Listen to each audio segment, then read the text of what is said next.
أعوذ بالله من الشيطان الرجيم. الله لا إله إلا هو الحي القيوم لا تأخذه سنة ولا نوم له ما في السماوات وما في الأرض من ذا الذي يشفع عنده إلا بإذنه يعلم ما بين أيديهم وما خلفهم ولا يحيطون بشيء من علمه إلا بما شاء وسع كرسيه السماوات والأرض ولا يؤوده حفظهما وهو العلي العظيم. بسم الله الرحمن الرحيم. قل هو الله أحد الله الصمد لم يلد ولم يولد ولم يكن له كفوا أحد. بسم الله الرحمن الرحيم. قل هو الله أحد الله الصمد لم يلد ولم يولد ولم يكن له كفوا أحد. بسم الله الرحمن الرحيم. قل هو الله أحد الله الصمد لم يلد ولم يولد ولم يكن له كفوا أحد. بسم الله الرحمن الرحيم. قل أعوذ برب الفلق من شر ما خلق ومن شر غاسق إذا وقب ومن شر النفاثات في العقد ومن شر حاسد إذا حسد. بسم الله الرحمن الرحيم. قل أعوذ برب الفلق من شر ما خلق ومن شر غاسق إذا وقب ومن شر النفاثات في العقد ومن شر حاسد إذا حسد. بسم الله الرحمن الرحيم. قل أعوذ برب الفلق من شر ما خلق ومن شر غاسق إذا وقب ومن شر النفاثات في العقد ومن شر حاسد إذا حسد. بسم الله الرحمن الرحيم. قل أعوذ برب الناس ملك الناس إله الناس من شر الوسواس الخناس الذي يوسوس في صدور الناس من الجنة والناس. بسم الله الرحمن الرحيم. قل أعوذ برب الناس ملك الناس إله الناس من شر الوسواس الخناس الذي يوسوس في صدور الناس من الجنة والناس. بسم الله الرحمن الرحيم. قل أعوذ برب الناس ملك الناس إله الناس من شر الوسواس الخناس الذي يوسوس في صدور الناس من الجنة والناس. بسم الله الرحمن الرحيم. قل أعوذ برب الناس ملك الناس إله الناس من شر الوسواس الخناس الذي يوسوس في صدور الناس من الجنة والناس.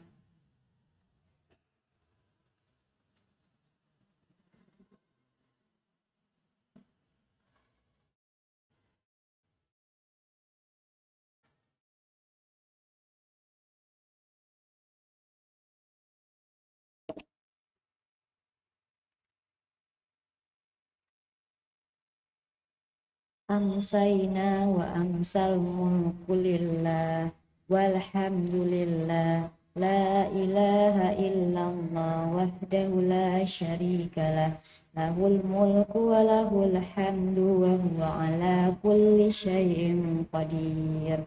Rabbi as'aluka khaira ma fi hadhil lailati wa khaira ma ba'daha wa a'udzu bika min syarri ma fi hadhil lailati wa syarri ma ba'daha. Rabbi a'udzu bika minal kasali wa su'il kibar. Rabbi a'udzu bika min adzabin fin nari wa adzabin fil qabr. Allahumma bika amsayna wa bika Allahumma bika amsayna wa bika asbahna wa bika nahya wa bika namutu wa ilaikal masyir. Allahumma anta rabbi la ilaha illa anta khalaqtani wa ana abduk wa ana ala ahdika wa wa'dika mastata' a'udzu bika min syarri ma sana' abu laka bi ni'matika 'alayya wa abuhu bi dzambi faghfir li fa innahu la yaghfiru dzunuba illa anta. Allahumma inni amsaytu ushiduka wa ushidu hamalat arsik wa malaikataka wa jami'a halqik annaka antallahu la ilaha illa anta wahdaka la syarika lak wa anna muhammadan abduka wa rasuluk.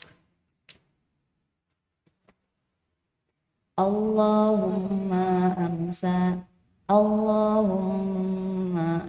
amsa bi min ni'mati aw bi ahadin min khalqik wa minka wahdaka la syarika lak falakal hamdu wa lakal syukr. Allahumma afini fi badani Allahumma afini fi sam'i Allahumma afini fi basari la ilaha illa anta. Allahumma inni a'udzu bika minal kufri wal fakr wa a'udzu bika min adzabil qabr la ilaha illa anta. Allahumma afini fi badani Allahumma afini fi sam'i Allahumma afini fi basari la ilaha illa anta. Allahumma inni a'udzu bika minal kufri wal fakr wa a'udzu bika min adzabil qabr la ilaha illa anta. Allahumma afini fi badani Allahumma afini fi sam'i Allahumma afini fi basari la ilaha illa anta. Allahumma inni a'udzu bika minal kufri wal fakr wa a'udzu bika min adzabil qabr la ilaha illa anta.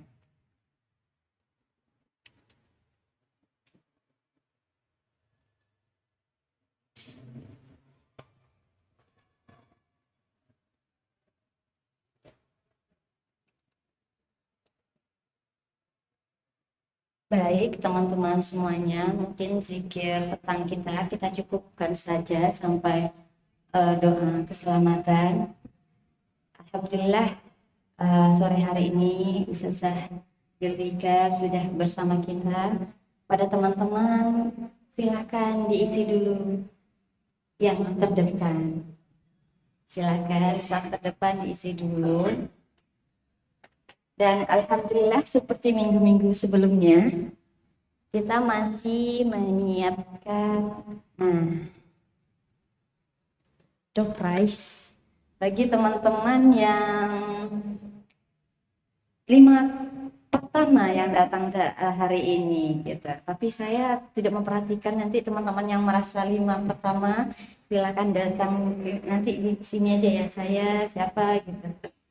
Dan nanti juga bagi teman-teman yang bertanya, insya Allah kita juga akan memberikan the prize dari Ayu Merah gitu. Baik teman-teman semuanya, karena Ustazah bersama kita, mari kita mulai kajian rutin kita setiap hari Rabu sore, sembari kita menunggu teman-teman kita yang menuju ke lantai 2 gitu. Baik, kita awali kajian dengan mengucapkan Assalamualaikum warahmatullahi wabarakatuh. Alhamdulillahirabbil alamin wa bihi nasta'in ala umuri dunya waddin. Wassalamu ala asrafil anbiya'i wal mursalin wa ala alihi wa sahbihi rasulillahi ajmain, amma ba'du. Teman-temanku yang kusayangi dan Ustazah Yulika yang hormati, marilah kita awali kegiatan kita atau kajian rutin musnah setiap hari Rabu insyaallah yang selalu kita adakan dengan rasa syukur kepada Allah Subhanahu wa taala karena nikmat Allah dan hidayah dari Allah lah, sehingga kita bisa menggerakkan hati kita terutama untuk bergerak ke masjid untuk belajar bersama teman-teman akhwatillah pada sore hari ini. Dan tak lupa pula selalu kita berselawat kepada Nabi kita yang ininya Nabi Muhammad SAW. Beliau adalah suri tauladan yang saat ini ketika kita membaca banyak sekali sirah-sirah, beliau adalah sosok yang sangat luar biasa sekali, karismatik dan semua hampir mendekati manusia yang sempurna, walaupun manusia adalah makhluk yang tidak sempurna, tapi beliau mendekati akhlak-akhlak yang sungguh-sungguh luar biasa bagi kita. Dan saat ini pun kita merasakan indahnya Islam berkat usaha dan jerih payah beliau di masa lalu. Selalu ingat dan selalu bersama kepada Rasulullah SAW. Baik kita nantinya juga mendapat syafaat beliau sampai yaumul akhirnya. Amin.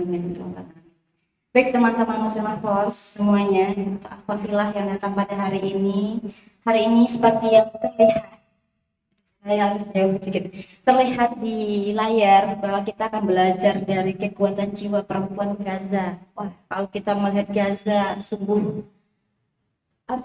pilu, sedih, haru udah bercampur menjadi satu gitu. Bagaimana mereka tetap bertahan dan bagaimana mereka tetap bertauhid kepada Allah dengan kondisi mereka saat ini di sana gitu. Nah, mudah-mudahan teman-teman bisa mengambil hikmah yang akan kita bahas pada sore hari ini. Jadi untuk itu mari kita luruskan niat kita di sini belajar karena Allah Subhanahu wa taala. Semoga Allah mudahkan kita untuk menyerap semua ilmu yang insya Allah kita akan bahas pada sore hari ini gitu. Jangan lupa untuk siapkan catatannya, bukunya dan semacamnya. Nah, sebelum itu mari kita berdoa belajar dulu bersama-sama. Bismillahirrahmanirrahim. Raditu billahi rabba wa bil islami dina wa bi Muhammadin nabiyya wa rasulah. Rabbi zidni ilman wa rzuqni fahman. Amin. Baik teman-teman semuanya, nggak usah lama-lama sama saya.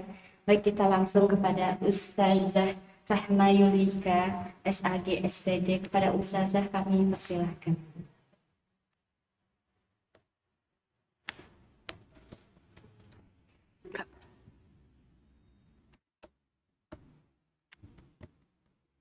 Tes. Sudah dipencet nggak, Bu? Cek.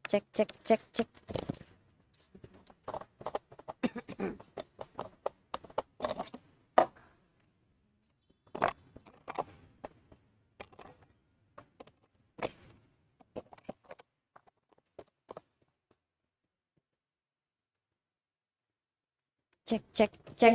Ya. Maaf saya enggak kan. Gak bunyi lagi. Tes. Cek cek cek cek cek Baterainya. cek cek kerja aja. Cek cek cek.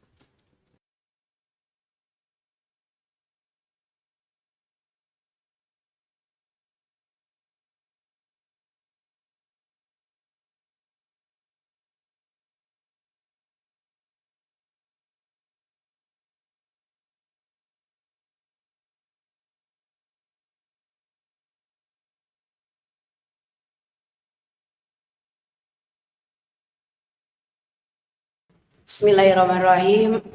Assalamualaikum warahmatullahi wabarakatuh. Apa kabar semuanya? Baik, kita di penghujung tahun ya ternyata. Tidak terasa waktu berlalu begitu cepat. Dan kita, eh, mungkin saya kesini tahun 2024 kalau nggak salah ya. Atau 2020, waktu begitu lalu tahu-tahu sudah akhir tahun. Sebentar lagi kita bulan Ramadan.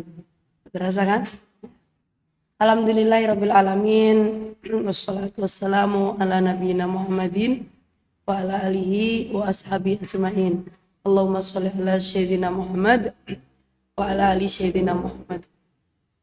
Kepada para panitia, barakallahu fikum, Allah memberkahi, dan yang hadir juga Allah memberkahi di setiap langkahnya dengan datangnya banyak karunia, rahmat, dan tentunya pertolongan.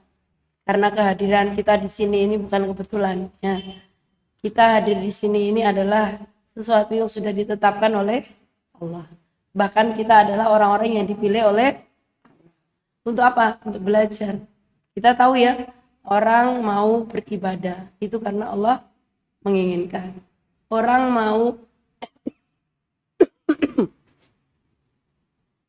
mau bangun malam karena Allah mengundangnya. Dan kita hadir di majelis Allah ini karena Allah mengundang kita. Apalagi yang tadi dikatakan oleh Mbak Moderator, Mbak MC, dikatakan kita akan belajar dari semangat perempuan-perempuan di Palestina. Yang hadir itu haru, sedih. Kurang satu tadi itu yang disebut. Bangga, kita itu bangga. Ya, bangganya belum disebut. Kita itu bangga dengan mereka. Justru kalau kita itu sedih, itu benar-benar kacamata kemanusiaan. Tapi kalau bangga itu kacamata keakhiratan, ya enggak? Tidak semua orang dipilih. Ya, kita belajar takdir itu dari Palestina. Mengapa? Allah mengatakan, "Ud'uni astajib lakum." Ya, berdoalah kamu maka Allah akan kabulkan. Kita yakin Palestina merdeka, yakin enggak? Yang ngedoain orang sedunia, yang protes orang sedunia. Faktanya Palestina belum merdeka. Mengapa? Qad ja'alallahu likulli syai'in qadra. Ya, setiap hal Allah itu udah punya hitungannya. Ya. Mungkin saat ini kita berdoa sampai terkesan putus asa. Pasti dikabulkan. Hanya memang belum waktunya. Apapun itu. Nah, kita belajar dari ketangguhan perempuan-perempuan yang ada di Palestina. Mengapa mereka itu bisa setangguh itu? Kepribadiannya next ya. Langsung. Ya. Ada 3 hal pokok yang mendasari mereka itu sanggup bertahan dan berjuang. Karena kekuatan ini kekuatan dari dalam. Ya. Bukan hanya perempuannya, semuanya, semua manusia yang ada di Palestina itu kuat, tangguh. Bahkan gitu ya, mungkin tangannya tinggal 1, kakinya tinggal 1, tapi tidak mempengaruhi semangatnya. Air mata menangis itu mungkin sedih pun sementara. Tetapi kebahagiaan itu tiada tara. Karena apa? Karena dia meyakini setiap yang kembali pada Allah dapatnya surga. Ya. Insya Allah, saya kadang-kadang jujur ya, saya setiap momen ngisi, mesti saya bilang, kalau diberi kesempatan berdoa, kita doakan Palestina itu merdeka. Saya yakin Palestina itu akan merdeka. Walaupun belum dikabulkan. Tapi kadang-kadang saya disuruh lihat fenomena atau tayangan Palestina itu saya sekilas saja. Apa? Gak tega. Ya kan? Duh, gitu ya Allah Robbi. Tapi saya tidak pernah berhenti untuk mendoakan Palestina. Nah, 3 hal pokok ini yang melandasi gitu ya. Yang melandasi, mungkin ini bahasanya sih bahasa kita gitu, tapi aspek terdalam dari yang pertama salimul akidah, memiliki keyakinan yang kokoh, yang bersih terhadap Allah, itu yang membuat mereka itu bertahan. Bertahannya kita menghadapi kehidupan itu karena kita punya akidah. Ya, kita punya iman.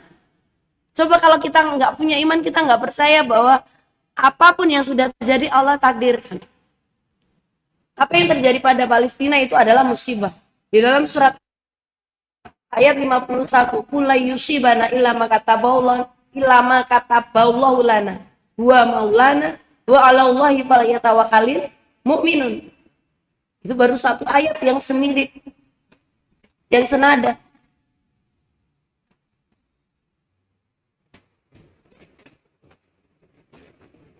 Di dalam surat Hadid juga, ma asaba min musibatin illa biidnillah wa may yu'min yahdi qalbah wa 'alallahi falyatawakkalul mu'minun. Lagi-lagi kalimat itu. Lagi-lagi ayat itu berbunyi wa 'alallahi falyatawakkalul mu'minun. Ayat pertama yang saya sebut bunyinya begini, katakan wahai Muhammad, segala sesuatu sudah ditetapkan. Jadi mereka ketika akidah itu kokoh terhadap Allah Subhanahu wa taala, bahwa apa yang ditetapkan kepada mereka itu adalah yang seharusnya. Sehingga mereka kuat. Mereka tidak pernah menyalahkan keadaan. Kita aja yang kadang-kadang lemah, kadang-kadang banyak protes dengan keadaan yang terjadi.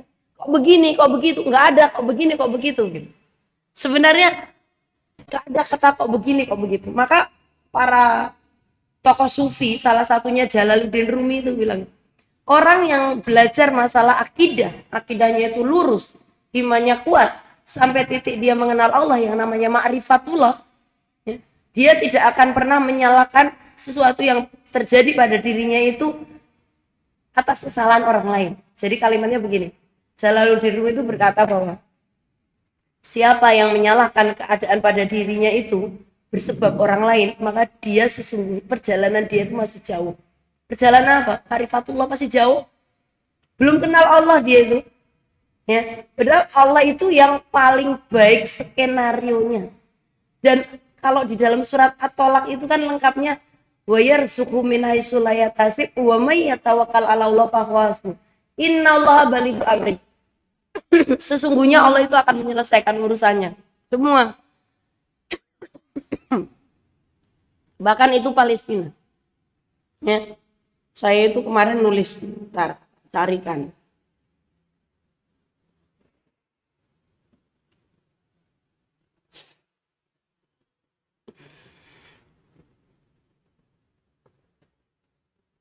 Ya, nanti, ntar. Itu tadi. Jadi dia paham.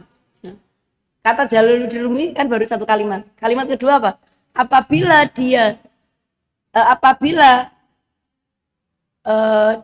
terhadap sesuatu ya, apabila seseorang ya, itu tidak menyalahkan orang lain tapi menyalahkan dirinya terhadap sesuatu yang terjadi pada dirinya, itu sudah hampir sampai katanya. Ya mungkin semua ini adalah salah. Nggak mungkin orang itu akan berbuat seperti itu kalau memang aku tidak bersalah juga. Nah itu sudah melakukan penyadaran seperti itu. Itu sudah dekat, belum sampai ternyata. Tapi kalimat Jalaluddin Rumi yang terakhir itu menarik. Apa kata beliau? Apabila seseorang itu sudah tidak menyalahkan siapapun, apapun, bahkan sampai titik dirinya sendiri tidak disalahkan, dia sudah sampai ma'rifatullah. Karena apa? Wallahu ala kulli syai'in qadir. Segala sesuatu sudah ditakdirkan. Nah, maka dia akan berkata seperti itu. Kadang-kadang kita itu ingin buru-buru, tapi Allah punya waktu, ya. Kita itu punya rencana, tapi Allah punya kuasa. kita ingin disegerakan, tapi segalanya sudah ditentukan. Ya enggak? Kan semuanya sudah ditulis, kita sudah tahu. Dalam surat Al-An'am, ayat 59. Coba, surat Al-An'am ayat 59. Ada yang bawa Quran? Coba dibaca. Biar kita kayak kuliah gitu. Ada yang mau membacakan surat Al-An'am ayat 59 artinya aja? Ayo Mbak atau Bunda, monggo.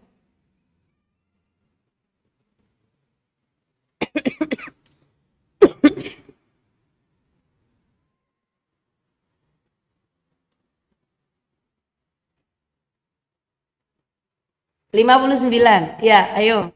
Monggo. Ya. Mbak, mic-nya ada nggak?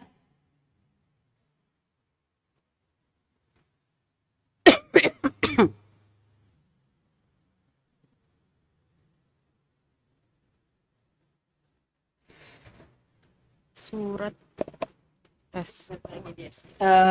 Saya dengar. Sebenarnya tahu kan? Tes. Cek. Gak apa-apa, langsung aja. Ayat 59.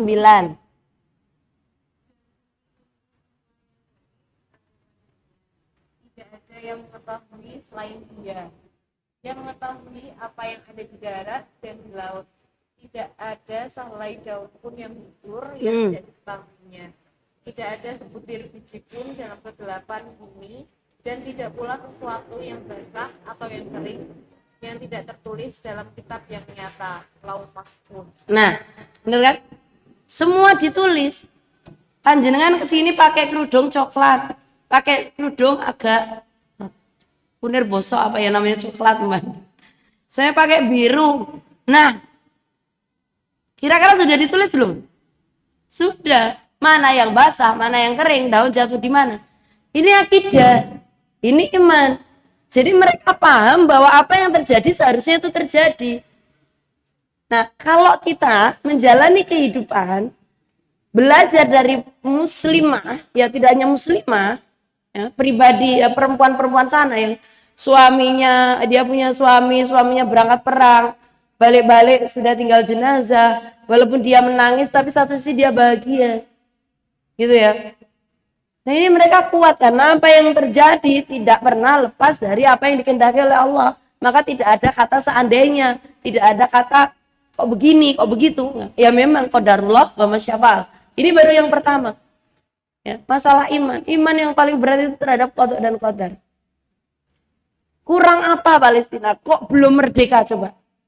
Hafid Quran banyak. Suatu ketika kan dibom itu ya, genosid semakin luar biasa. Kemarin berapa bulan yang lalu itu beberapa truk itu diblokade nggak bisa masuk, banyak banyak yang terjadi. Mengapa semakin sulit? Ya karena Palestina itu negeri pilihan, perempuannya perempuan pilihan yang akidahnya itu nggak kaleng-kaleng gitu loh. Yang mereka itu paham bahwa apa yang terjadi sudah seharusnya terjadi dan itu yang tertulis. Ya. Tidaklah ada daun jatuh kecuali memang Allah mengetahui di mana dan kapan. Sama. Besok kita apa yang terjadi pada kita semua sudah tertulis. Sejarah hidup kita semua sudah tertulis. Ya. Satu hal terakhir yang berkaitan dengan salimul akidah yang menguatkan kita.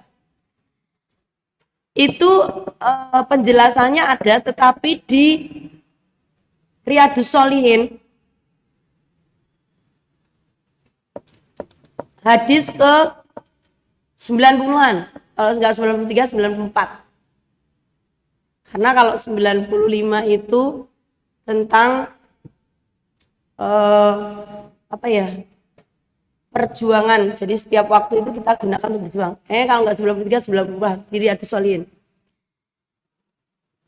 Rasulullah itu menegaskan Adam membantah Musa. Itu kenapa? Itu dalam kitab klasik lama itu diceritakan Nabi Musa itu adalah nabi yang paling cerdas. Yang memprotes Rasulullah dapat wahyu untuk menjalankan sholat bagi umatnya 50 kali sehari sampai 5 kali, 5 waktu sehari, itu juga Nabi Musa. Nah, Nabi Musa itu adalah Nabi yang punya keistimewaan. Salah satunya dia bisa ketemu lintas Nabi di waktu yang berbeda. Maksudnya di waktu yang sama tapi dia ketemu dengan Nabi yang berbeda. Jadi kayak masuk ke lorong waktu kayak gitu. Kalau film-film itu kalau lorong waktu. Dia protes. Ya, dia protes. Wahai Allah, aku mau ketemu dengan Nabi Adam. Ya Allah tahu maksudnya Musa dan pasti Allah kan yang menakdirkan Musa demikian. Dipertemukanlah Nabi Musa dengan Nabi Adam. Nabi Adam mungkin bahasa kita ada apa Nabi Musa? Ada apa Musa? Gitu. Wahai Nabi Adam, aku mau protes. Kita protes karena Nabi Musa itu protes. Hidupku itu susah. Dari lahir aku udah dijauhkan dari orang tuaku, ya kan? Sudah gitu yang menemukan aku istrinya Fir'aun. Susah lagi ya, susah. Masa kecil dimusuhi Fir'aun, sudah besar dimusuhi sak punggawanya Fir'aun. Ketika dia sudah mendakwahkan agama Allah, diperangi sama Fir'aun. Susah Nabi Musa itu. Ibarat tidur aja nggak nyenyak. Gitu. Ini hidupku susah. Lalu pertanyaannya, seandainya engkau wahai Adam enggak makan buah kuldi, saya itu juga sempat mikir gitu. Kalau Nabi Adam itu enggak makan buah kuldi, Nabi kok tergoda makan buah kuldi gitu, tergoda berbuat dosa gitu. Saya pikirnya juga sempat dulu gitu. Ternyata setelah saya belajar itu Nabi Musa itu bertanya, kalau engkau tidak makan buah kuldi, maka kamu tidak akan dihukum bersama Hawa untuk turun ke dunia. Enak kan hidup di surga tanpa masalah. Jawaban Nabi Musa itu, jawaban Nabi Adam gimana? Dibantah. Pertanyaannya gampang dan tidak butuh jawab. Pertanyaan dijawab oleh pertanyaan. Wahai Musa, sekarang tak tanya. Duluan mana kitab takdir yang ditulis Allah di Lauh Mahfuz dengan peristiwa aku makan buah kuldi. Maka kita ingat cerita itu, kita tidak akan baperan. Iya enggak? Karena apa yang terjadi, naudzubillah, misalkan besok ada yang ngalamin sesuatu yang tidak cocok dengan ekspektasinya, itu adalah sudah ditakdirkan, maka qadarullah wa masyafa'al. Loh, kenapa Nabi ditakdirkan berdosa? Ya kan? La tada'li dzamban illa ghafartah, tidaklah ada suatu dosa kecuali memang Allah akan mengampuni. Nah, kisah ini yang membuat kita itu harusnya kuat. Nah, inilah perempuan-perempuan Palestina itu kalau salimul akidah itu kuat banget itu seperti itu. Jadi apa yang sudah terjadi itu adalah yang sudah ditetapkan, bukan dadakan gitu. Nah, kemudian yang kedua, keimanannya itu akan menguat seiring dengan taat. Keimanannya itu akan berkurang seiring dengan maksiat. Sementara perempuan-perempuan Palestina adalah perempuan-perempuan yang dia memiliki ibadah yang kuat. Karena yang ia tahu, kekuatan yang paling utama mengalahkan segala kezaliman adalah doa. Doa silahul mukmin. Tapi bukan hanya doa yang kita panjatkan dengan tangan menengadah. Itu iya, tapi itu nomor 4 kalau menurut saya. Ibadah itu kalau dalam urusan doa ruhul ibadah itu ya, doa itu adalah ruhnya ibadah. Itu bukan pada doa yang begini, tetapi pada sholat kita. Sholat itu adalah doa yang paling penting. Contohnya apa? Kita punya hajat, kita punya keinginan, lakukan dengan sholat, itu yang pertama. Karena sholat itu di dalamnya adalah ada 4 poin yang akan kita bahas dalam urusan ibadah yang akan menguatkan perempuan-perempuan Palestina dan perempuan Indonesia di akhir zaman ini. Bagaimana tidak? Ya. Indonesia ini sudah nggak tahu ini. Gitu. Kita harus kuat-kuatan doa, dan memang dalam hadis yang Di Riyadhus Shalihin juga itu urut yang ke-80 sekian, hampir 90. Kehidupan di akhir zaman itu memang jauh lebih berat. Itu Rasulullah sudah berkata di Riyadhus Shalihin. Jadi kalau kita bilang, oh keadaannya begini. Anak-anak kita, kalau anak saya, anak-anak kalian, kehidupannya jauh lebih berat nanti. Di seperti usia kalian itu. Itu Rasulullah sudah berkata dalam hadisnya. Insya Allah ya. Nah, ad-du'a ruhul ibadah. Yang pertama adalah sholat. Ya. Ibadah itu jadi katakan doa itu melalui sholat kita. Karena dalam sholat itu satu, sholat itu sendiri. Mi'rajul mu'min ilallah.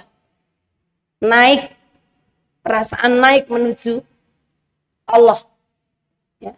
Naiknya seorang mukmin menuju Allah. Mi'rajul mu'min ilallah. Itu sholat. Nah, di dalam sholat sendiri ada tilawah. Ya. Yang kalau kita baca di luar sholat, itu kita sambil senyum, ada yang menyapa aja nggak batal. Tapi kalau dibaca di dalam sholat batal. Dan sholat itu adalah ibadah tertinggi yang mana risalah ini diturunkan oleh Allah, disampaikan kepada Rasulullah tidak melalui wahyu saja. Tetapi Rasulullah dipanggil ke langit. Bahkan prosesnya lama. Dengan Mi'raj, Isra, Mi'raj. Ya, nggak hanya misalnya puasa, ya ayyuhalladzina amanu kutiba alaikumusiyam gitu kan. Terus perintah lagi tentang apa? Banyak ya, fikih-fikih yang lain. Haji itu perintahnya melalui wahyu. Tapi sholat Rasulullah dipanggil Mi'raj. Nah, dalam sholat itu Mi'rajul mu'min ilallah, tilawah, ada tilawahnya, lengkap kan? Mengapa jadi dikabulkan kalau doa kita melalui sholat lebih dikabulkan? Ya karena dalilnya jelas, wasta'inu bisobri washolah, ya. Ya ayyuhalladzina amanu sta'inu bisobri washolah, itu Al-Baqarah 45, Al-Baqarah 153. Terus, nah orang yang tilawah, siapapun yang sibuk dengan Quran, maka harapannya itu melebihi dari ketika dia sibuk dengan Al-Quran, Allah itu tahu dia punya harapan walaupun belum sempat berdoa. Itu begitu. Terus kemudian zikir itu ketika kita sering mengingat Allah, Allah itu sering mengingat kita. Dalam sholat kan ada zikirnya, ya kan? Terus sami Allah liman hamidah itu memuji Allah. Terus di dalam sholat itu ada apa lagi? Doa. Ya, Rabbik firli warhamni wajburni warfa'ni wahdini wa'afini warzuqni. Kemudian kita boleh menambah doa sebelum salam. Di Mekah itu kalau sholat sebelum salam itu lama. Karena kita membaca doa situ. Ada beberapa ustadz atau ulama yang berpendapat bahwa ketika kamu sudah sholat dan kamu menambah doa sebelum salam gitu ya, itu sudah cukup, kita nggak perlu berdoa lagi. Ada yang begitu. Walaupun boleh kita berdoa. Bahkan di masjid saya itu setiap habis ruko itu lama. Ruko itu lama. Karena apa? Dalilnya jelas. Siapa yang ruko ya, dan sujud, itu dosanya diampuni karena dosa itu diletakkan di kepala sampai di pundak. Sehingga ketika begini, itu rontok dosa itu. Maka ada seorang ustadz ya di Indonesia mengatakan ketika sudah rontok seperti itu dan kita memulakan dengan doa yang sudah bagus, dengan muji Allah subhanakallahumma bihamdika Allahumma ighfirli itu ya, kita boleh nambah doa. Tapi memang pendapat tentang doa ini itu banyak. Ada yang membolehkan untuk menambah doa lain. Ya, selama memang doa itu dari hadis maupun dari Al-Qur'an. Nah, kalau doanya itu bahasa kita sendiri, bolehnya dalam hati. Atau doa yang, nah ini namanya perbedaan pendapat, nggak bisa disangkal. Begitu juga sujud, tidak hanya sujud terakhir. Nah, ada orang bertanya, kalau sujud terakhir kita nambahi doa apa? Apa yang kamu mau sampaikan melalui sujud-sujud kita? Gitu. Ada yang berat, semana dalilnya? Ya kalau kita mau tahu, sebenarnya sholat itu yang paling wajib bacaannya apa sih? Al-Fatihah kan? Yang lainnya sunnah kan? Ya, kita mengikuti sesuai dengan apa yang diajarkan Rasulullah, dan itu sunnah. Berarti kita menambahi boleh. Hanya untuk hati-hati mungkin kalau sholat wajib Itu kalau mau menambah ya di dalam hati. Gitu ya. Itu seperti itu. Ya, ini namanya perbedaan pendapat. Itu sholat. Ya, yang selanjutnya apa? Ya tilawah, tapi di luar sholat. Maka Rasulullah itu kalau sholat ya, lama. Dulu ada sebuah daurah Quran yang dilakukan tidak di Jogja. Sertanya itu dari kalangan muda sampai mbah-mbah. Sampai tua. 3 hari. Semua pengen mengejar ilmu untuk tahu apa. Ada seorang ustadz namanya Ustadz Abdul Rauf. Dia hafid Quran. Waktu itu diajak bangunnya jam berapa? Jam 1. Jam 1. Jam 1:04 mulai sholat. Sampai jam 4:04. Berarti 3 jam. 3 juz. Kata beliau, nanti sisanya apa? Ya untuk istighfar gitu kan. Istighfar di waktu sahar itu kan sebuah keniscayaan ya. Jangan lupakan amalan istighfar di waktu sahar. Perintahnya jelas. Wabil asharihum yastaghfirun. Dalam surat Ad-Dariyat ayat 18. Ini nambahin sedikit masalah ibadah. Ya. Sebentar, nanti saya kupas. Mengapa kok sholatnya lama?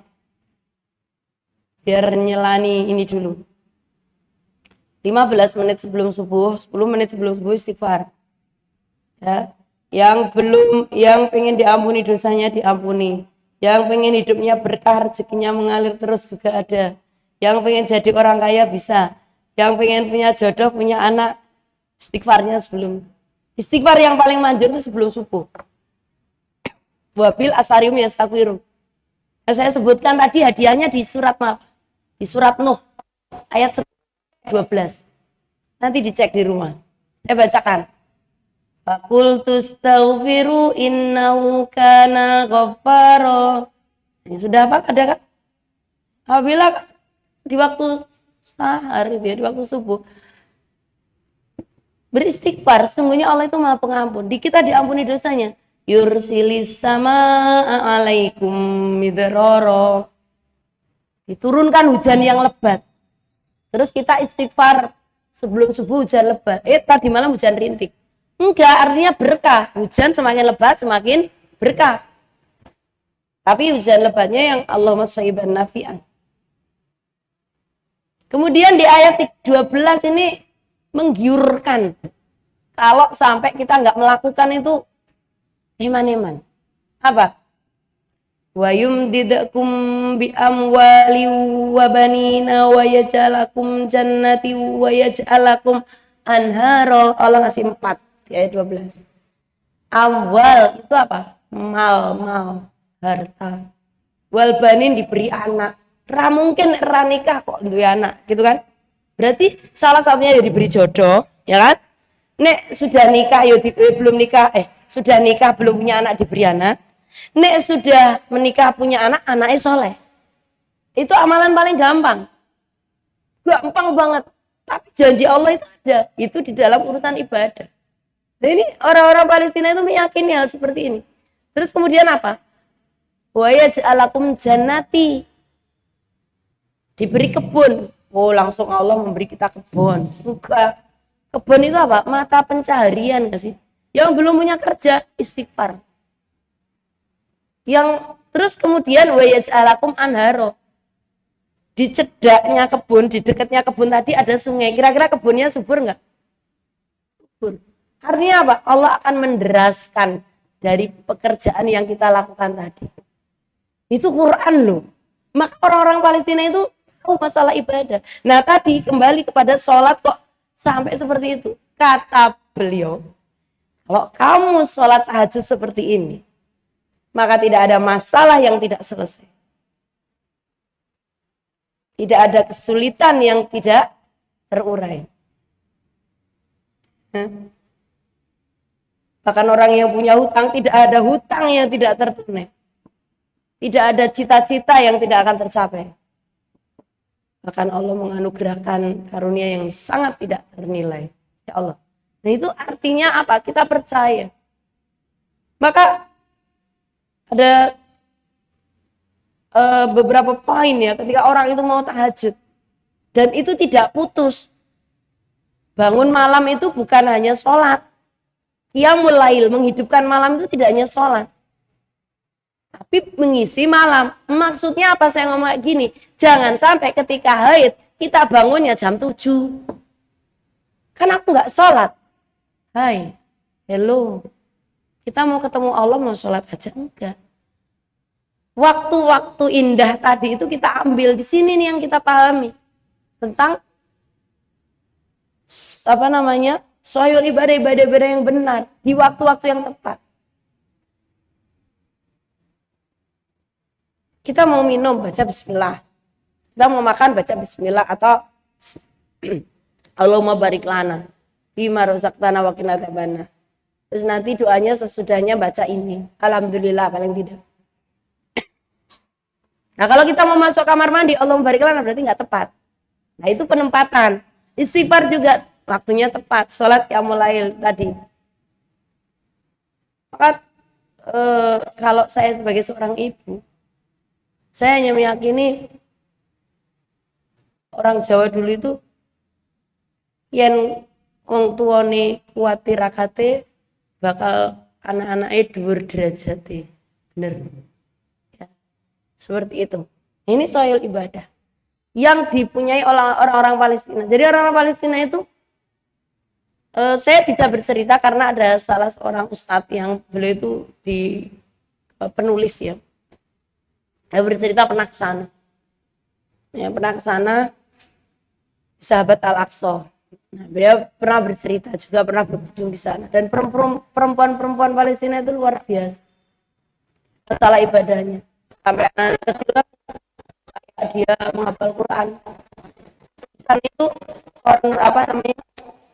kayak toko-toko itu kalau pas tidak sedang diserang itu ada pojok-pojok. Kalau di sini mungkin pojok baca aja masih mending ya, pojok bermain, pojok apa. Di sana itu kayak ada pojok tilawah, pojok murojaah kayak gitu. Itu berarti kan memang kekuatan ruhiyahnya luar biasa ya. Dan itu anak-anak bisa seperti itu dilahirkan oleh ibu-ibu yang luar biasa. Tidaklah kokoh seorang generasi ya, seorang generasi bila al-ummahat madrasatul ula itu benar-benar tidak menempatkan perannya gitu. Nah, itu. Kemudian memiliki akhlak yang kokoh ya. Mereka senantiasa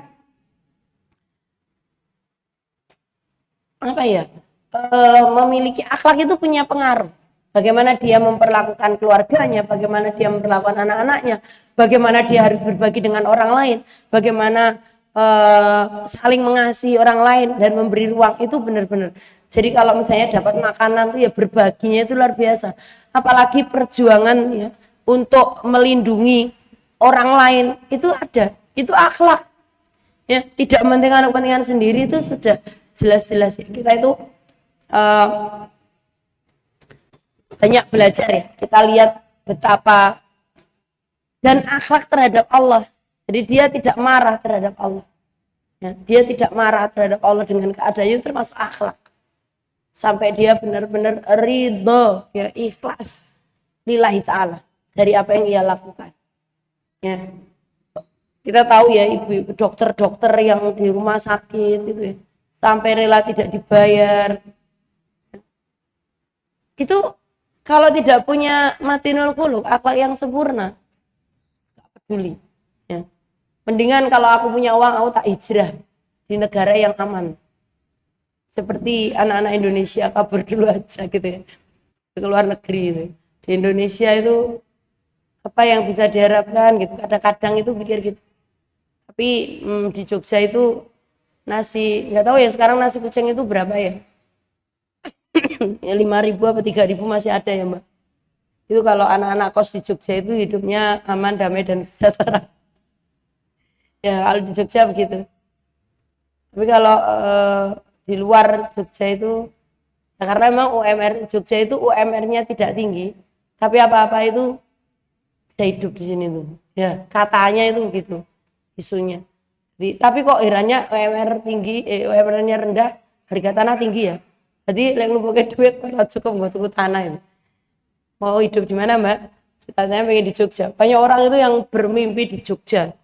Aku bilang gini, aku yang sudah lama di Jogja walaupun saya bukan orang Jogja. Kayaknya kok ya biasa-biasa woy. Tapi faktanya apa? Jogja itu menenteramkan ya. Ada isu huru-hara Jogja itu termasuk kategori Mandalia yang kemarin itu. Oke lanjut next. Nah yang keempat ini aspek pendukung ya. Muslimah Palestina itu tangguh ini nih. Kalau kita kerangkakan tuh seperti ini. Yang pertama itu adalah kawil memiliki tubuh dan jasmani yang kuat. Sehingga sehingga mendukung aktivitas perjuangan. Coba bayangkan. Ya. Memang perempuan Arab itu kuat. Gede, tinggi ya enggak? Besar. Banyak orang Arab itu yang malah justru gak langsing-langsing. Bener gak? Bunda Khadijah itu gemuk, orang-orang Palestina itu gede-gede toh. Ya. Perempuan-perempuan Arab tuh siapa yang sudah umroh? Bismillah kita bisa umroh lagi ke sana. Yang belum ya berangkat umroh ya. Atau haji. Perempuan Arab tuh gede-gede. Orang Indonesia itu yang gemuk pengen langsing. Ya, orang Arab itu ya gitu. Bukan apa-apa sebenarnya. Tapi ini kuat ya, jasmaninya tuh kuat. Dia fisik. Caranya gimana? Ya latihan fisik, ya menjaga kesehatan. Ya. Mungkin juga berpuasa itu termasuk yang dilakukan oleh perempuan-perempuan Palestina itu tadi. Nah, maka ketika kita itu bisa menjaga fisik dengan baik, maka yang akan kita dapati apa? Ya, yang akan kita dapati adalah kita memiliki ketangguhan untuk terus berjuang. Menjalankan apa yang menjadi harapan Allah untuk kita gitu ya. Jadi tidak ada kata lelah untuk berjuang gitu. Tidak ada kata menyerah untuk terus berada di jalan Allah, nggak ada. Kemarin tuh ada yang berkata begini, saya tuh sakit. Padahal belum lama sembuh dari batuk, pilek dan demam dan pusing. Karena saya ingat 3 minggu yang lalu lah saya baru sembuh. Tiba-tiba qadarullah. Saya bilangnya qadarullah wa masyafa'al. Ada yang berkata, itu karena terforsir. Saya tidak pernah merasa terforsir untuk urusan dakwah. Ya. Semua terjadi qadarullah. Allah yang atur. Kan kita percaya itu. Jangan sampai sebab-sebab yang ada itu menjadi terjadinya sesuatu. Kita pintar karena belajar. Itu nggak boleh kalau dalam kitab Minhajul Muslimin ada bertawakal itu nggak boleh. Jadi orang mati tanpa sakit. Ya. Orang sakit tanpa sebab. Bisa nggak? Bisa. Allah itu pemilik kun fayakun. Bukan hanya urusan rezeki kun fayakun. Coba, takdir itu kalau kita udah dikasih kayak gini, best. Tapi Allah menguji, kamu sanggup nggak masih terus bergerak? Bismillah. Jadi selama kaki saya itu masih bisa melangkah, mulut saya masih bisa bicara, saya tidak berhenti untuk memperjuangkan kebenaran. Saya selalu berkata begitu. Hari ini sudah jauh lebih baik walaupun batuk. Tapi hari sebelumnya itu demam tinggi sampai benar-benar nggak bisa apa. Tapi alhamdulillah masih menjalankan tugas-tugas. Nah, ini semua dipengaruhi oleh apa? Gitu. Dipengaruhi oleh itu sebenarnya tak lewatin ya. Jadi musaqaful fikrinya nanti mujahidul nafsihi. Apa? Mujahidul nafsihi itu berjuang keras untuk melawan hawa nafsunya. Bukan hanya keinginan buruk tapi kemalasan. Dan banyak alasan ya. Sebenarnya 1000 alasan itu bisa kita buat untuk mangkir dari jalan kebaikan. Untuk melipir dari jalan kebenaran. 1000 alasan bisa kita buat. Iya enggak? Bisa. Aduh. Aku lagi pusing banget nih. Mau bangun aja susah. Aku izin ya. Oh ya. Padahal saya belajar dari Tolha bin Ubaidillah. Nah, ini termasuk yang dilakukan oleh perempuan-perempuan Palestina itu seperti itu. Lelah tak jadi masalah gitu ya. Badan pun terluka juga tidak membuat berkeluh kesah. Thalha bin Ubaidillah itu adalah seorang sahabat Rasulullah yang saat itu di dalam kisah Uhud, ibarat sahabat yang spektakuler itu yang artinya yang muncul dalam kisah membersamai akhir-akhir perang Uhud itu adalah Thalha.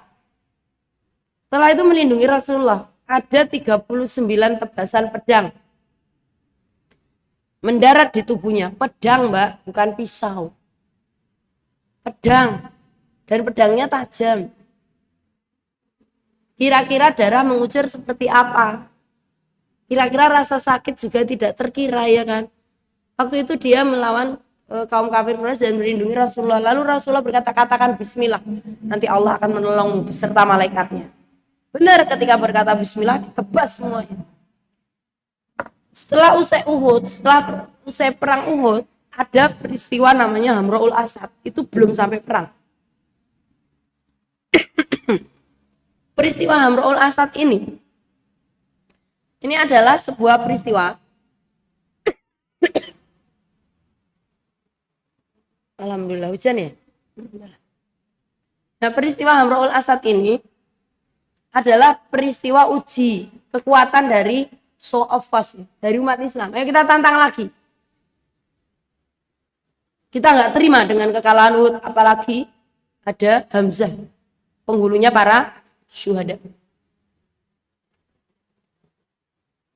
Benar, ditantanglah kaum kafir Quraisy itu nggak keluar.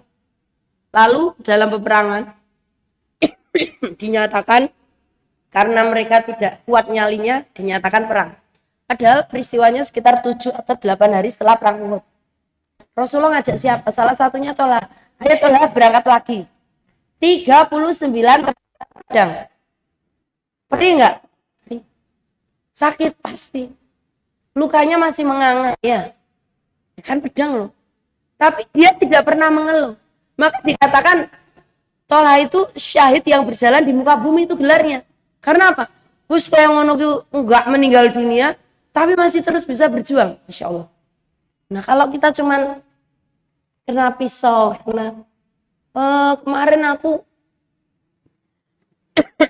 naik motor gitu ya, terus jatuh, kakiku memar-memar, aku nggak bisa berangkat. Ingat cerita ini sehingga akan memotivasi kita untuk tetap berada di jalan Allah. Karena itulah yang dinamakan jiddiyah, sungguhan. Dan itu yang dimiliki oleh perempuan-perempuan Palestina. Mujahidul nafsi, melawan energi negatif, melawan hal yang buruk. Dia terus berjuang. Ya Allah. Nah itu sudah saya terapkan kan anak saya. Urusan dakwah nomor 1, saya bilang. Urusan dengan Allah nomor 1. Nah, kemudian yang dimiliki oleh mereka adalah musaqaful fikri, wawasannya luas. Mereka adalah orang-orang yang cerdas, jangan dikira mereka mau sekolah. Bahkan mereka rela, saya pernah punya video-video atau foto-fotonya, harus melalui jalan-jalan yang seperti apa gitu ya. Kemudian nanti awas desingan peluru tiba-tiba mendarat dan sebagainya. Masya Allah. Itu mereka tidak pernah ketinggalan untuk belajar. Dulu ada yang berkunjung di Jogja namanya, seingat saya Dr. Amalia kalau nggak salah, dokter, seorang perempuan pakar sejarah.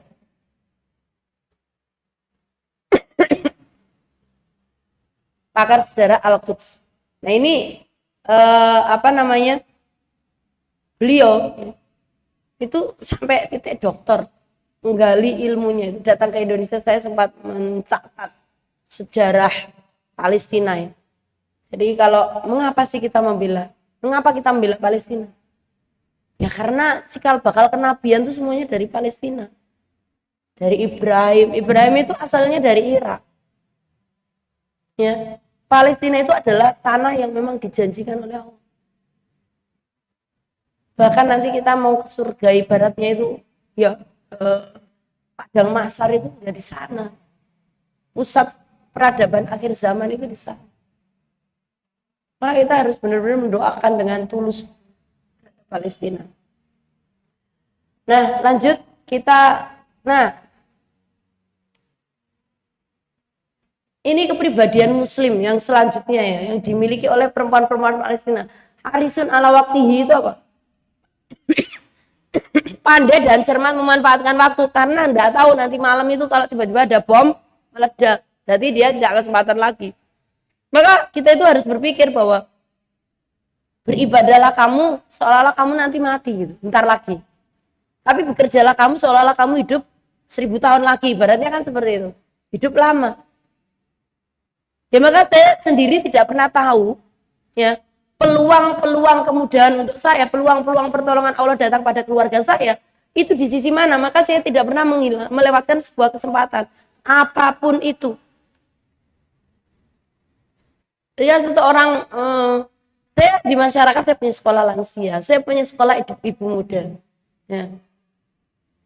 Saya punya sekolah gensi yang ngaji sama saya, tapi yang paling banyak ibu muda.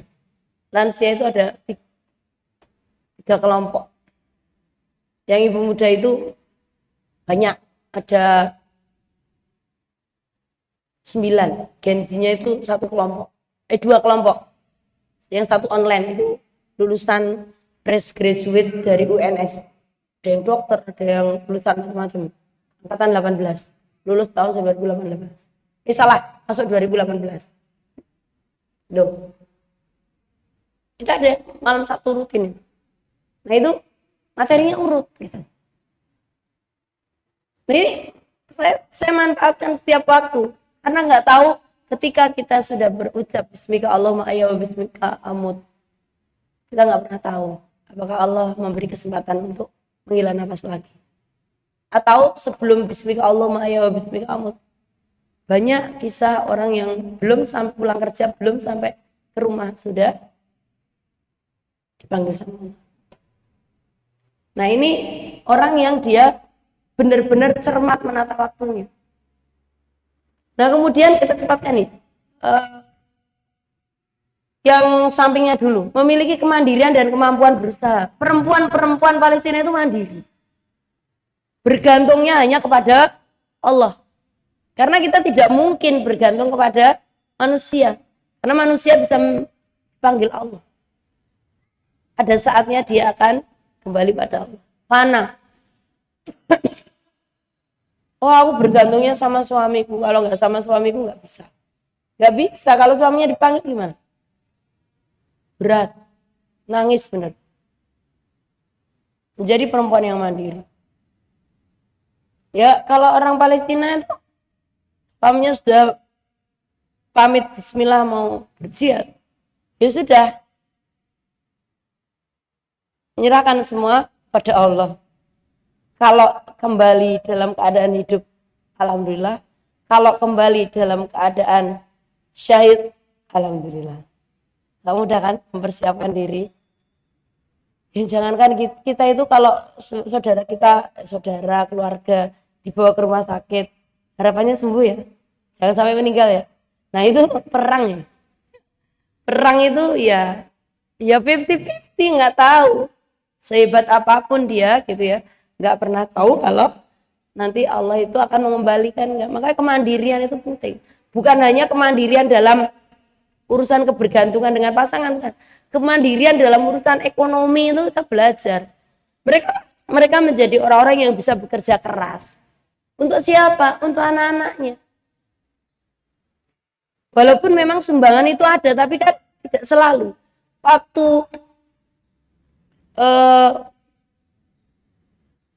dalam keadaan normal, banyak mereka juga yang bisa mandiri seperti itu. Ya, apalagi untuk urusan rumah, Masya Allah. Jadi cerita-cerita yang real itu benar-benar kita dapatkan dari teman-teman yang sudah ke sana. Gitu. Nah kemudian munadawu bisu ini teratur, tertib. Urusannya tertib. Faidza faragta fansab wa ila rabbika farghab. Bahkan orang-orang Palestina itu ya, kalau laki-laki namanya tukang membangun. Jadi kalau waktu sudah nggak ada sudah gencatan senjata gitu ya, itu mereka kan mulai membangun gedung-gedung cepet banget. Mengapa? Kadang-kadang mulai ini baru subuh, setelah sholat subuh itu langsung tekan maghrib, malah tekan isya, malah raturu gitu ibaratnya, itu sampai seperti itu. Katanya apa? Kita nggak pernah tahu ketika kesempatan dari Allah. Nanti kalau gedung ini terbangun kan bisa jadi amal jariah, ibarat seperti itu. Aku belajar dari katanya itu ini, belajar dari orang yang menanam kurma. Jadi pokoknya nggak tahu walaupun aku nggak memanennya. Maka aku membangun gedung ini ya untuk kepentingan masyarakat. Itu ya totalitas. Nggak kayak orang di Indonesia jam 8 datang ngopi dulu. Nah, di sana nggak, itu perempuan laki-lakinya itu. Bahkan waktu itu sang ustadz itu ya kan cerita ya. Tak sebut namanya ya tahu. Jadi khawatir tidak berkenan. Jadi waktu itu kami para penulis itu berkumpul. Dia bercerita katanya orang-orang di sana itu kan beliau di hotel. Waktu keadaan damai, gencatan senjata. Nah itu yang diceritakan termasuk yang seperti itu tadi. Terus banyak-banyak berdoa ya Ustadz. Orang-orang Palestina bilang gitu. Mengapa? Ya nggak tahu kalau ada roket atau rudal jatuh hotel ini ya bisa terjadi runtuhan. Mereka itu kayak udah biasa gitu. Jadi hotel terbangun tinggi terus tiba-tiba roboh. Itu biasa. Terus beliau berjalan pagi-pagi habis subuh. Itu lihat orang sudah mulai membangun. Ya itu jawabannya seperti itu tadi. Banyak perempuan-perempuan Palestina itu pergi ke sebuah toko-toko yang toko-tokonya itu yang dijual bukan baju muslim enggak, daster atau pakaian dalam yang cantik-cantik. Karena apa? Karena sainganku itu adalah bidadari surga. Jadi kalau di rumah harus seperti bidadari. Itu gitu. Masya Allah. Di sana juga kayak ada geng-geng motor gitu. Tapi nggak kayak di Jogja, ya, klite enggak, ya, baca sholawat, baca murojaah itu katanya. Anak-anak muda itu keliling pakai geng motor itu, yo gak geng motor sih, ya maksudnya motor kayak itu, mereka bermurojaah di jalan. Coba kurang apa seperti itu, masya Allah. Nah kemudian terakhir, sebelum terakhir lagi, maksudnya ini poin secara karakter ya, yang membangun karakter kokoh itu begitu. Nah itu selalu berpikir bagaimana bermanfaat untuk orang lain. Berpikir bagaimana bermanfaat. Maka kita juga harus seperti itu. Khairun nas anfa'uhum linnas. Itu yang dilakukan. Jadi coba bayangkan, makan kalau pas nggak ada, di sini anak orang, di sini pegang makanan, kalau nggak nafi uli ghairi. Karena itu sudah tertanam bahwa siapapun mereka itu adalah keluarga. Insya Allah. Ya kita kan nggak merasakan, kita kan egois ya. Kita keluarga kita makan apa, keluarga tangga nggak tahu gitu ya. Nah ini yang kadang-kadang kita belajar dari mereka. Langsung yuk. Nah, mereka terus bertahan tanpa keluhan. Insya Allah. Bertahan tanpa keluhan. Ya. Bahkan yang pertama adalah keteguhan iman dan kesabaran. Perempuan Palestina itu mengajarkan bahwa keimanan itu sumber kekuatan dalam menghadapi ujian. Dan mereka tetap teguh ibadah, mendidik anak-anaknya, dan menjaga Islam. Al-Islamu ya'lu wa la yu'la alaihi. Islam itu tinggi dan tidak ada yang mengalahkan tingginya. Meski hidup dalam keterbatasan. Jadi yakin hidup itu dicukupi sama Allah. Kemudian nah, maka ini pelajaran penting bagi muslimah Indonesia agar tidak mudah menyerah, tidak mudah berkeluh kesah, ya, tidak mudah sakit hati, tidak mudah minder, insecure, dan sebagainya. Harus yakin. karena apa yang Allah berikan. Kita minta aja sama Allah beri kekuatan. Berikan aku kesempatan terus berada di jalan Allah. Apapun minta baju sama Allah. Minta makan sama Allah, ya Allah. Berikan makan untuk anak-anakku, berikan makan untuk keluarga aku. Gitu. Nah itu, karena hidup itu dalam kacamata Allah itu semua sudah pasti. Besok kita makan apa kita nggak tahu. Dalam kacamata manusia nggak pasti. Untuk menjembatani hal itu Allah menitipkan apa? Doa. Ya, doa silahul mukmin. Laisa syai'un akramu alallahi illa doa. Tidaklah ada sesuatu yang mulia dan berharga di sisi Allah kecuali doa. Layarudul qada illa doa. Tidaklah ada yang bisa mengubah takdir kecuali dengan doa. Maka Allah menitipkan senjata yang paling utama, yakni doa, untuk menghadapi segala hal yang mungkin di luar ekspektasi kita. Ini di sini. Jadi kebersandaran kita kepada Allah itu harus semakin kuat, kokoh. Kalau kita itu bergantungnya kepada Allah kuat, maka wa may yatawakkal 'ala Allah fa huwa hasbuh. Barang siapa bertawakal kepada Allah, maka Allah akan mencukupinya. Masya Allah. Tawakal yang benar, tawakal yang benar gitu. Kemudian yang kedua adalah perempuan itu sebagai pilar peradaban. Kisah mereka itu membuktikan bahwa perempuan itu memiliki peran besar dalam membangun generasi yang kuat. Ketika ada seorang ibu yang solihah, maka yakin generasinya itu akan solihah. Generasinya akan solih-solihah. Generasinya akan terjaga. Maka seberapa kuat seorang ibu itu berada di atas sajadah, yakin urusan anaknya akan mudah. Seberapa kuat seorang ibu itu untuk bersujud, maka setiap harapan keluarga dan anaknya akan mudah terwujud. Itu maknawiyah seorang ibu. Doa ya, yang disebut oleh Rasulullah, doa siapa? Enggak ada hadisnya doa yang dikabulkan, doa ibu, ya kan? Doa yang dikabulkan enggak ada doa ayah. Tapi doa ibu. Ya kan dalam hadis, doa orang terzalimi, doa ibu, doa orang safar. Nah, dengan ilmu pendidikan dan keteladanan, mereka menanamkan nilai-nilai perjuangan, keberanian kepada anak-anaknya. Mereka, anak-anak mereka, ini menginspirasi muslimah Indonesia untuk berperan aktif dalam mendidik generasi cerdas. Generasi yang tidak mudah menyerah. Generasi yang gak baperan. Generasi yang gak nangisan. Generasi yang dia paham bahwa hidup ini adalah apa yang sudah ditetapkan oleh Allah. Tinggal kita menguatkan doa dari apapun yang terjadi. Tidak ada yang dadakan. Hidup ini nggak kayak tahu bulat yang gorengnya dadakan, enggak. Sudah paten gitu ya. Sudah paten kan? Nggak dadakan. Oh ternyata begini, penyebabnya begini, nggak bisa. Nah, maka kita harus berpegang teguh pada nilai-nilai Islam untuk mendidik anak-anak kita itu tadi. Ya, saya mendampingi anak itu. Anak saya kan nomor 1 kan sudah menikah, ada punya anak, dokter itu. Nah dia internshipnya di Jogja. Dia sudah bisa ngisi-ngisi kampus gitu. Belum dikenal di Jogja karena kuliahnya tidak di Jogja. Baru balik ke Jogja.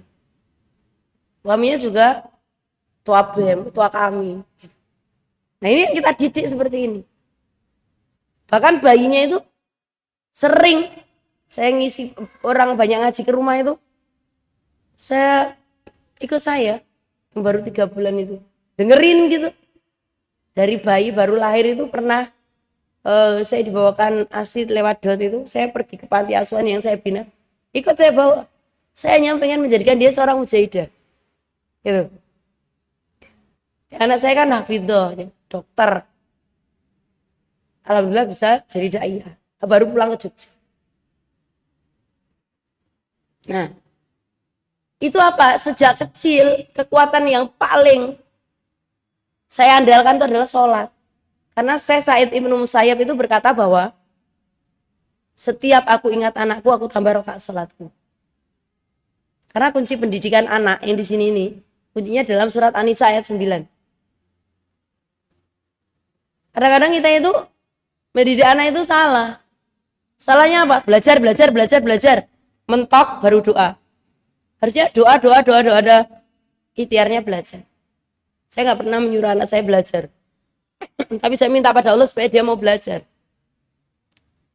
Ayatnya ayat 9 surat An-Nisa. Bismillah. Wal yakshal ladzina law taraku min khalfihim dzurriyyatan di'afan khaufu 'alaihim falyataqullah falyaqulu qawlan sadidan. Kalau kamu takut generasi di belakangmu itu generasi lemah, ya hidupnya nggak jauh lebih sejahtera dari kamu, mungkin lebih bodoh dari kita, lebih tidak sejahtera dari kita. Kalau nggak khawatir. Kalau khawatir, yang pertama dilakukan adalah falyataqullah. Takwa kepada Allah, takarrub kita pada Allah, mendekat kita pada Allah. Jadi setiap anak saya bukan hanya ujian, tiap hari tak sholatin. Saya sholatin hajat anak saya ini. Sampai yang kedua, yang ketiga. Sehingga Allah itu menjaga anak saya itu on the track. Yang nomor 3 juga seperti itu. Baru falyaqulu qawlan sadidan, itu urusan dunia. Falyaqulu itu nasihat yang baik, kongkon les, kon sinau, itu nomor 2. Itu yang saya lakukan. Nah ini perempuan-perempuan itu seperti itu. Kemudian yang ketiga adalah perjuangan tidak selalu dengan senjata, tetapi dengan ilmu dan doa. Itu perempuan-perempuan ya. Palestina menunjukkan perlawanan tidak selalu ya dengan senjata. Mereka berjuang dengan ilmu dan mendidik anak-anaknya agar tidak kehilangan identitas Islamnya serta terus berdoa di tengah keterbatasan. Coba apa bisa bertahan dalam keadaan yang seperti itu? Ada orang di Indonesia aja sekarang kayak mumet nggawe skripsi bunuh diri, ada. Saya juga belum tahu motifnya yang di Gunung Kidul, seorang kepala sekolah SMP Muhammadiyah. Seminggu dilantik jadi kepala sekolah, gantung diri. Ketua Ikatan Pelajar Muhammadiyah. Tak ngenek ya mestinya itu fakta. Artinya kita nggak pernah ngerti. Maka kita berdoa, Allahumma atik riqobana wa riqoba abaina wa ummahatina wa azwajina wa dzurriyyatina minan nar. Kan siapa yang masuk neraka sudah ditulis kan? Maka kita berdoa supaya nggak seperti itu. Ini pengajarkan muslimah Indonesia bahwa perjuangan yang dilakukan dalam berbagai bentuk menjadi ibu yang mendidik anak-anak dengan nilai Islami, ya, menjadi pendidik yang menyebarkan ilmu, dan menjadi pribadi yang terus berdoa dan peduli terhadap saudara seiman. Saya itu dengan murid-murid saya tak doakan. Tahun ini itu angkatan terdahsyat. Saya nggak tahu, saya memang tahun 99 baru awat mengajar. Itu punya murid yang kalau ngamuk itu meja itu satu kelas tuh so disuruh ngambruk apa. Tiap tahun itu kalau ada anak bermasalah di kelas saya alhamdulillah sembuh. Tapi tahun ini luar biasa. Orang yang anak dalam arti dia mungkin dibilang suka rame, suka nakal, suka gangguin temennya itu sembuh. Suka nendang temennya itu sembuh. Sekarang bukan itu. ABK loh. Papa tidak kelas sampai terus yang rame dan kelas saya itu grade-nya yang tingkat seperti itu paling bawah. Saya teman, akhirnya apa saya menguatkan? Tak sholati bar nyolati anak-anakku, nyolati muridku, suamiku sendiri, sholat hajat. Jadi itu kekuatan kita itu di sholat. Gitu. Nah, kemudian yang keempat itu adalah sampai 5. Kepedulian terhadap umat. Di seluruh kepedulian terhadap umat Islam di seluruh dunia. Kisah mereka itu mengingatkan bahwa umat Islam adalah satu tubuh. Mengapa kita mengkaji Palestina? Bukan hanya sekedar kita berempati. Tapi kita belajar dari ketangguhan. Indonesia tuh nggak ada apa-apanya. Gitu. Penderitaan mereka seharusnya tidak hanya menjadi berita yang kita baca, tetapi menjadi pengingat akan tanggung jawab kita sebagai muslimah untuk peduli dan bertindak. Itu ya. Ya membantu dengan donasi, mendoakan kalau kita nggak punya uang itu kekuatan. Anak doa silahul mukmin. Dan yang kelima adalah menjadi muslimah yang kuat dalam prinsip dan tidak mudah terombang-ambing. Perempuan Palestina itu tidak goyah. Ada tekanan, ada ancaman, ada kehilangan. Mereka tetap teguh menjaga kehormatan hijab akidah mereka. Nah ini pelajaran bagi muslimah Indonesia. Yang tiba-tiba mungkin kalau kita kalangan artis tuh tiba-tiba mendadak berhijab, mendadak lepas hijab. Asa kaget. Gitu ya. Yang penting kita, gitu ya. Yang penting kita. Ya, budaya apapun nggak mempengaruhi kita. Ya, sampai di situ mungkin nanti ada tanya jawab ya. Nah, maghrib itu biasanya punya agak pendek. Itu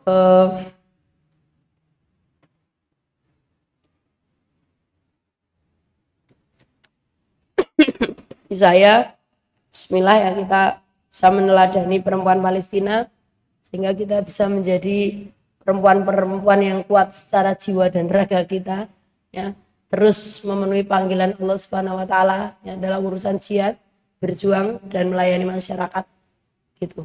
Assalamualaikum warahmatullahi wabarakatuh. Waalaikumsalam warahmatullahi wabarakatuh. Masya Allah, daging semua materi pada sore hari ini, yang mana kita langsung tersentuh, bukan tersentuh lagi, terinjak-injak. Ya Allah, ternyata aku belum jadi apa-apa, lu udah ngeluh aja. Padahal banyak hal yang di luar sana yang luar biasa sekali perjuangannya. Insya Allah. Baik teman-teman akhwatullah, pada sore hari ini yang ingin bertanya silakan raise hand. Oke.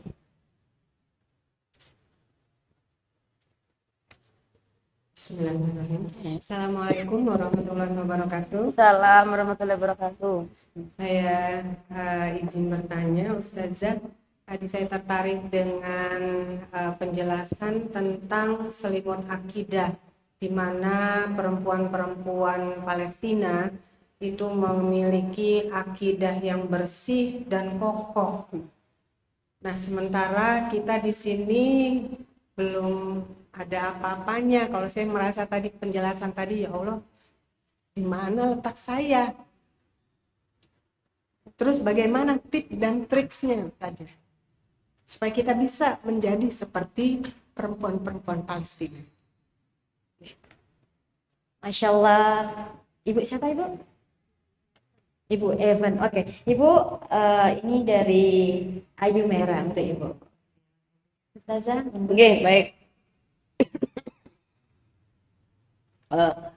Bagaimana tips menjaga akidah atau keyakinan kita kepada Allah?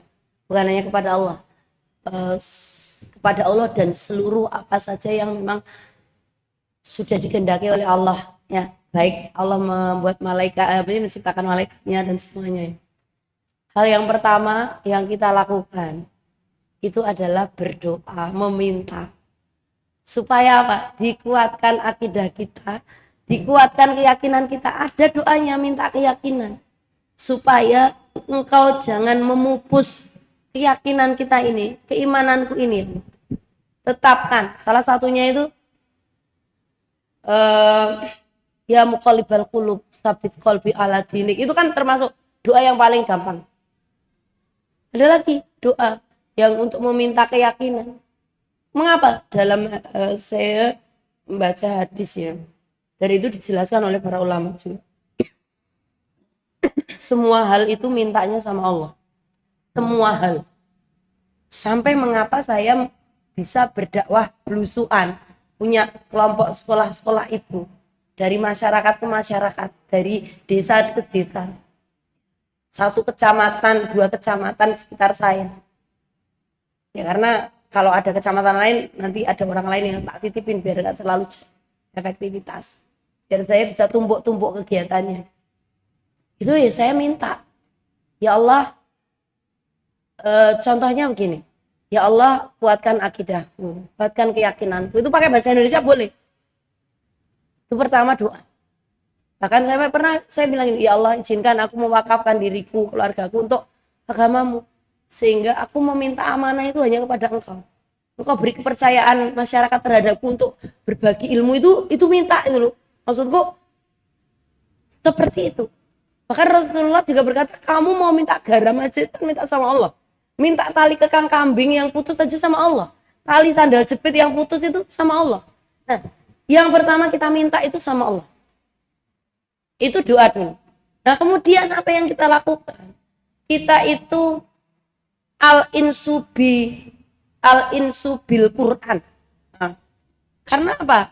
Kalau kita itu mau tahu semua hal yang dikehendaki oleh Allah, yang apapun itu supaya iman kita kuat, ya kita kan tahu isinya dari Al-Quran. Nah al-insu bil Quran itu ada 5. Al-insu itu artinya al-insu bil Quran, akrab. Insu itu SHU, short, insu.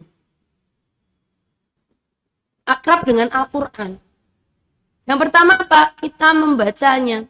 Warotilil Qur'ana tartila. Membaca Quran dengan tartil. Bismillahirrahmanirrahim. Raketang 1 ayat. Walaupun 1 ayat. 1 halaman. 1 lembar. Baca. Al-insu bil Quran. Yang kedua apa? Setelah kita membaca itu mentadaburi, mentafakuri. Menghayati semua isinya. Kita bisa kok, kalau sekarang gampang. Kalau dulu namanya apa sih ya?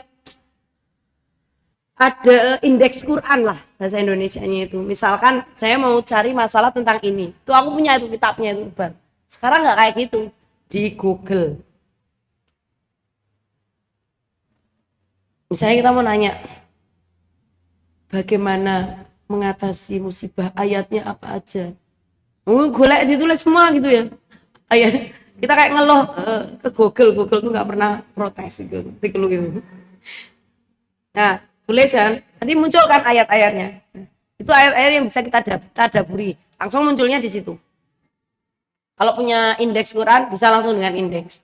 Atau kalau kita tadi membaca, yang sudah paham kurang lebih artinya itu kalau ketemu musibah asabah min musibah, pokoknya kata-kata seperti itu jajal dulu arti ini, coba dilihat artinya, kayaknya cocok dengan aku ini.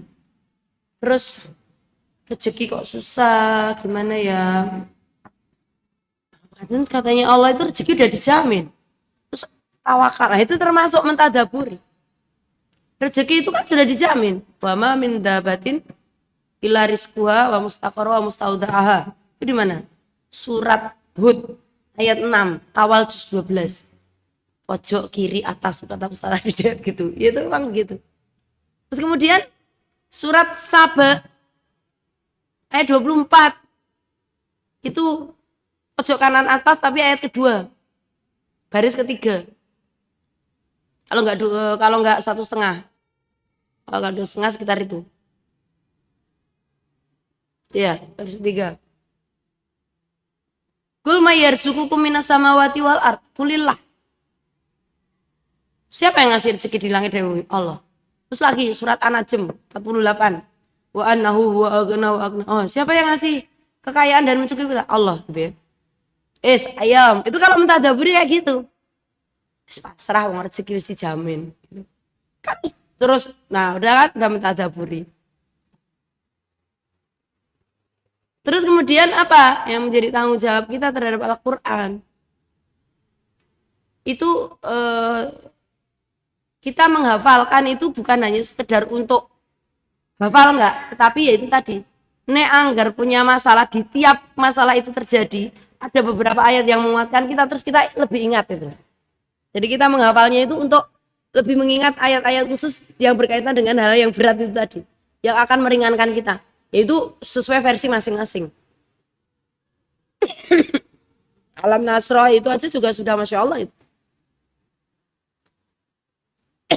Nah kemudian apa yang ketiga tanggung jawab kita terhadap Al-Quran, yang mengamalkan. La tahzan. Bersedih nggak boleh ternyata. Ya kan? Dilarang sama Allah. La tahzan itu punya kedudukan dengan la tusyrik billah. Artinya apa? Maksudnya la-nya itu punya kedudukan yang sama larangannya. Ketika kita dilarang bersedih, sama. Dilarang menyekutukan Allah, sama. Gitu loh. Jadi hidup itu harus bahagia, vibes-nya harus bahagia gitu. Itu tanggung jawab kita terhadap Al-Quran. Ya. Jadi kalau kita tahu salah satunya mentadaburi Quran, dibaca, dirasakan. pas berdoa tadi itu bisa melalui sujud-sujud kita, sholat-sholat kita yang tadi pertama, terus kedua mentadaburi Quran. Ya. Kemudian mentadaburi Quran sendiri mantap. Ngaji maksudnya itu datang ke majelis-majelis rutin. Atau tanya ke seorang ustadz yang menguatkan dia. Saya itu di rumah itu sering datang orang-orang yang datang membawa masalah. Saya itu jadi pendengar aja. Nanti jenengan lakukan ini dulu, sholat. Kalau gelisah, sholat. Saya bilang gitu. Terus kalau bisa puasa, kalau enggak ya jenengan habis sholat zikir ini, minta ditenangkan sama Allah. Kan ada doa qurb. La ilaha illallahul azimul dalam keadaan kesulitan, susahan. Rasulullah kan baca doa qurb. La ilaha illallahul azimul alim. La ilaha illallah rabbul arsyil azim. La ilaha illallah rabbus samawati wa rabbul ardh wa rabbul arsyil karim. Itu enggak ada artinya aku minta apa, aku minta itu enggak. Itu cuma mengakui tauhid kita kepada Allah. Tapi hati kita dibuat tenang. Juga ada ya ayu ya qayyum bi rahmatika, itu suruh baca itu. Nanti setelah seminggu jenengan WA saya cerita. Kan orang-orang yang hidupnya jauh dari cemas, maka kemudahan datang mengalir semakin deras. Orang-orang yang jiwanya tenang, maka urusannya lapang, rezekinya banyak datang, masa depannya lebih cemerlang. Gitu. Orang-orang tenang. Ada orang, saya pengen menyelesaikan masalah saya, jadi saya seret, saya harus apa, sholat, zikir. Mengapa nggak mempan? Sekarang kamu tenang nggak? Enggak, aku masih cemas. Ya sudah, nggak bisa. Karena rumah kamu bersih nggak? Pikiranmu bersih nggak? Gitu. Itu Allah itu Al-Mujib. Jangan lupa Allah itu Al-Mujib. Allah itu menjawab di waktu yang ditentukan, bukan menjawab sesuai dengan yang kita rencanakan. Qad ja'alallahu likulli syai'in qadara. Kalau di dalam surat Al-Hijr ayat 21, wa im min syai'in 'indana khazainuhu wa ma nunazziluhu illa biqadarin ma'lum. Contohnya kita minta rezeki, orang dikekei. Sesungguhnya di sisi Allah itu perbendaharaan, khazanah, kekayaan di sisi Allah akan diturunkan illa biqadari maklum, ada waktunya. Pasti diturunkan. Coba siapa ada yang Ustaz bilang, doamu nggak akan dikabulkan? Enggak, doa kita itu dikabulkan. Saya itu waktu muda itu cita-cita saya itu 3. Ya, yang ketiga ini munculnya setelah saya sering menangani orang. Saya kenapa nggak ambil kuliah psikologi? Saya hanya belajar psikologi itu karena saya guru, dapat ilmu psikologi. Tapi saya mendalaminya karena saya di konselor.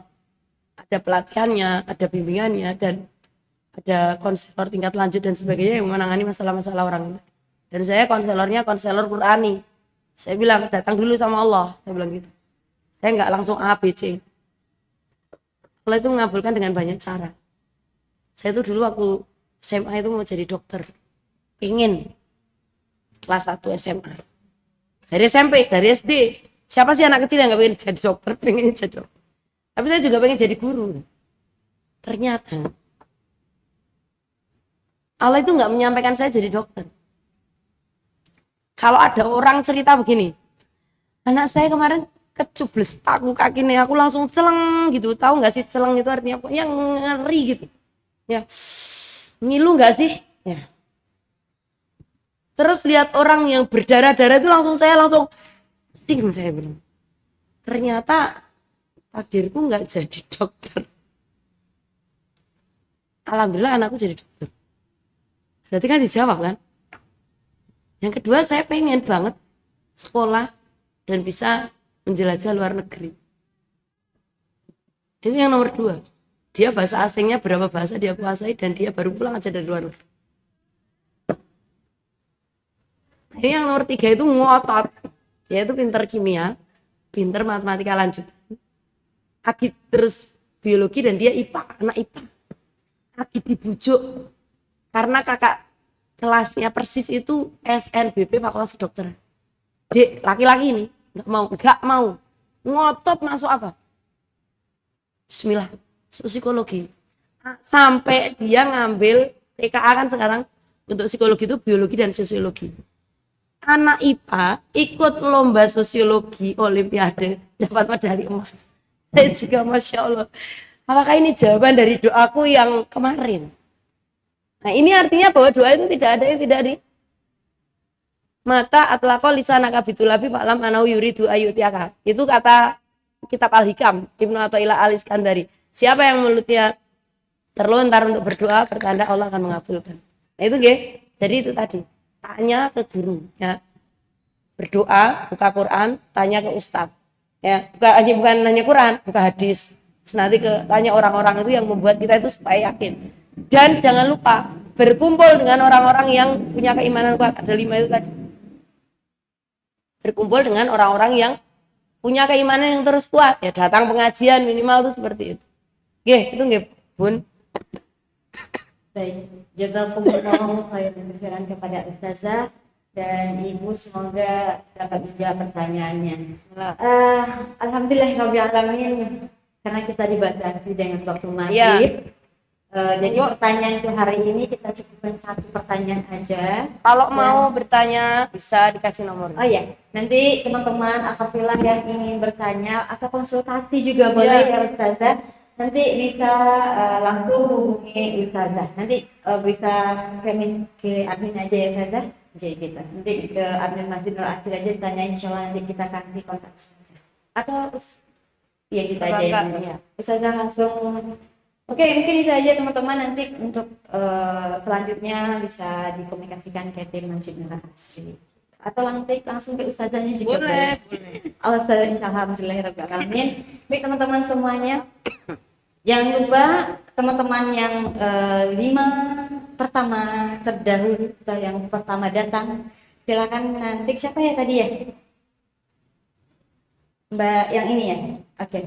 Mbak ini dari Kayu Merah, salah satu sponsor dari kajian kita pada sore hari ini. Seperti itu? Mbak ini, oke. Dari Ayu Merah, Mbak. Ada lagi? Mbak ini, oke. Dari Ayu Merah, ada lagi? Oh iya, yang sini. Mbak ini dari Ayu Merah. Oke, ada lagi? Oh, belakangnya. Mbak ini dari Ayu Merah. Oh, 5 pertama bukan? Bukan. Siapa lagi yang 5 pertama? Ada? Duduk di sini loh tadi. Oh iya. Depan. Sini, yang mana? Yang ini. Oh iya.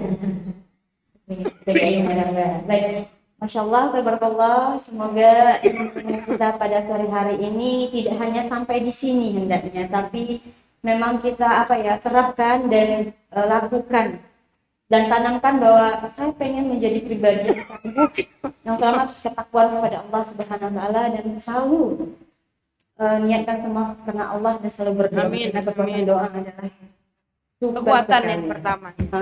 Karena takdir bisa dirubah dengan berdoa. Dan Ustazah, terima kasih ilmunya hari ini, Masya Allah daging banget. Semoga ilmu ini menjadi amal jariah dan semoga juga bermanfaat dan dapat sampai di seluruh keluarga Ustazah. Amin. Amin. Dan teman-teman, sampai juga kita pada penghujung kajian kita pada sore hari ini, dan kita tutupi dengan istighfar, hamdalah dan doa kafaratul majelis. Alhamdulillahirrahmanirrahim. Astagfirullahaladzim. Subhanakallahumma wa bihamdika asyhadu an la ilaha illa anta astaghfiruka. Baik teman-teman semuanya, saya mohon maaf jika ada kata-kata saya yang kurang berkenan dan kurang tepat. Saya adalah masih belajar. Baik teman-teman semuanya, saya tutupi dengan Assalamualaikum warahmatullahi wabarakatuh. Yang dapat kupon silakan